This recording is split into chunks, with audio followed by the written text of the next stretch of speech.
लातूर हादरलं. हृदयरोग तज्ज्ञ डॉक्टर मेहुल राठोड यांचा संशयास्पद मृत्यू. लातूर शहरातील नामांकित हृदयरोग तज्ज्ञ डॉक्टर मेहुल ईश्वर राठोड यांच्या संशयास्पद मृत्यूने संपूर्ण वैद्यकीय क्षेत्रात खळबळ उडाली आहे. प्राथमिक माहितीनुसार त्यांनी भूल देण्यासाठी वापरल्या जाणाऱ्या इंजेक्शनचा ओव्हरडोस घेतल्याचा संशय व्यक्त केला जात आहे. मात्र मृत्यूमागील नेमकं कारण अद्याप स्पष्ट नसून पोलीस सर्व बाजूंनी तपास करत आहेत. MJ हॉस्पिटलचे प्रसिद्ध हृदयरोग तज्ज्ञ डॉक्टर मेहुल राठोड बुधवारी सकाळी सुमारे 11 वाजता घरातून स्वतःच्या कारने बाहेर पडले.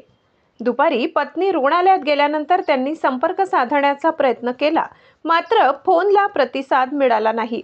त्यानंतर मोबाईल लोकेशन ट्रॅक करण्यात आले. मोबाईल लोकेशनच्या आधारे घरापासून सुमारे 8 किलोमीटर अंतरावर अंबाजोगाई रोडवरील MIT कॉलेजजवळ त्यांची कार आढळली. कारमध्ये डॉक्टर राठोड बेशुद्ध अवस्थेत होते. त्यांना तातडीने रुग्णालयात दाखल करण्यात आले, मात्र उपचारापूर्वीच त्यांचा मृत्यू झाल्याचे डॉक्टरांनी घोषित केले. प्राथमिक तपासात कारमधून इंजेक्शनच्या रिकाम्या बाटल्या आणि इंजेक्शन जप्त करण्यात आले आहेत.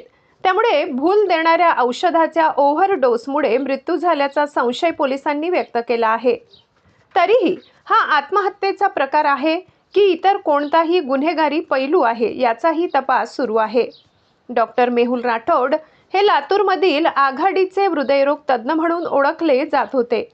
त्यांच्या अकस्मात निधनामुळे वैद्यकीय क्षेत्रासह रुग्णांमध्ये शोककळा पसरली आहे. घटनास्थळाचा पंचनामा करण्यात आला असून पोलिसांकडून सर्व तांत्रिक आणि वैद्यकीय पुराव्यांची तपासणी सुरू आहे. डॉक्टर मेहुल राठोड यांच्या मृत्यूमागील नेमकं कारण काय? हा आत्महत्येचा प्रकार आहे की इतर काही याचा उलगडा पोलीस तपासानंतर समोर येईल. महाराष्ट्र माझा न्यूजसाठी विशेष प्रतिनिधी प्रवीण कासार, लातूर.